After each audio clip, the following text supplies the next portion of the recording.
One Piece Super Grand Battle X is last in the line of One Piece's Grand Battle games and could be considered somewhat of a sequel to the Gigant Battle series. One Piece Gigant Battles 1 and 2 are Nintendo DS games developed by Gambarion, who also developed the Jump Super and Ultimate Star games, which were two very impressive and very ambitious crossover games for the Jump franchise. And just from looking at the two, you can tell the framework for which Gigant Battle was built off of. Europe got Gigant Battle, but not North America.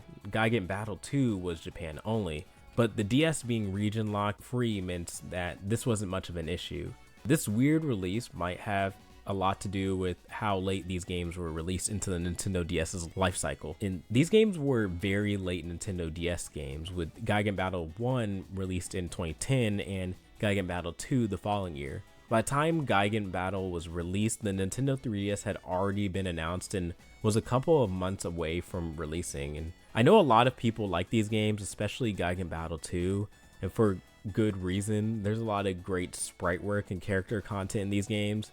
There's even like these cool animations that play when you use special moves. But there was one main thing that prevented me from really connecting with these games. Mainly, attacks lack that snap or crunch that you expect out of a fighting game. Characters also felt like very slippery. They both move too slow and too fast. And the crunch screen of the DS turns the meta into just running around and spamming as many attacks as possible.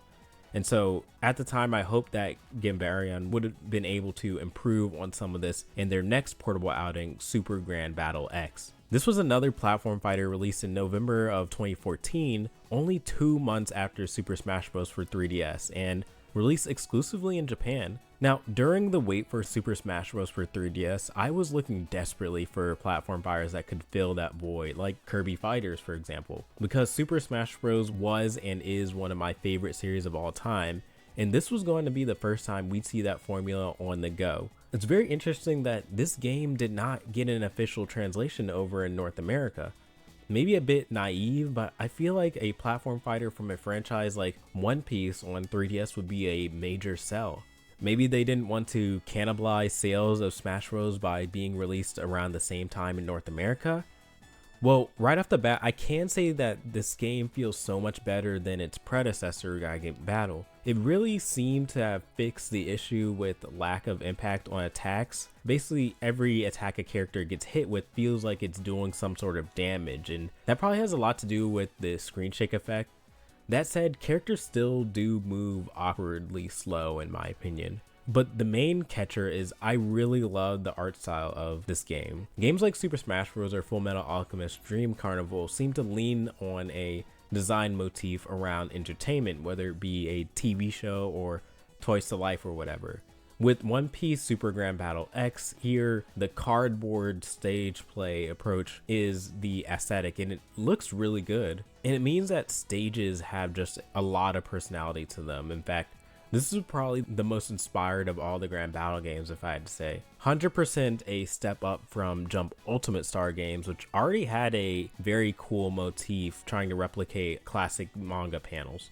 There's even a Nintendo collaboration that gives characters in the game some cool variant costumes to pull from. So from a visual perspective, this is sort of my dream game. There's also your government mandated support and tag character system, so you can swap between characters at any time.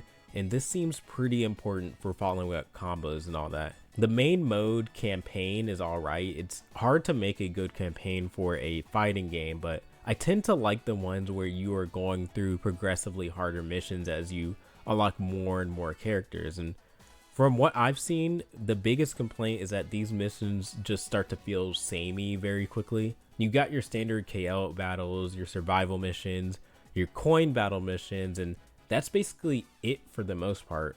The only thing giving variety is the pretty sizable roster and the different moves that each character can utilize, which is probably one of this game's bigger strengths. Whereas Super Smash Bros. Ultimate's World of Light had some of the craziest battles and combinations of effects.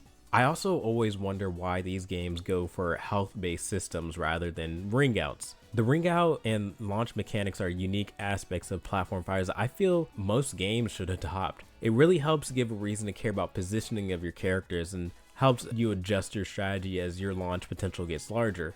In Grand Battle X, it felt a little bit like you're just running around mindlessly a lot of the time.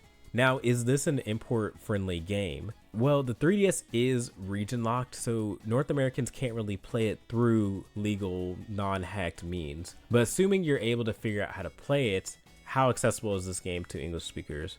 Well, unlike some imports, this game has a fair amount of guides, which helps, and a translation ROM, which translates a lot of the UI and the missions in the main campaign mode. And then also modern tools like Google Translate's camera mode make parsing through some of these menus a little trivial. It's a little bit more easy in 2024. Overall though, I would still recommend this game. I have my complaints about the gameplay as a Smash player, but I do understand that not every game has to look and play and feel like it. This game aims to be a party style game first, and I can honestly respect that. Though if I could combine this game with the slightly less chaotic mechanics of the Naruto Ultimate Ninja series, I think the game would be golden. Anyways, thank you for watching this video. On this channel, I mainly talk about Dragon Ball, but I like to save time for other franchises such as Bleach and One Piece.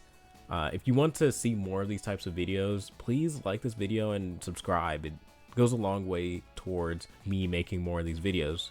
All right, bye.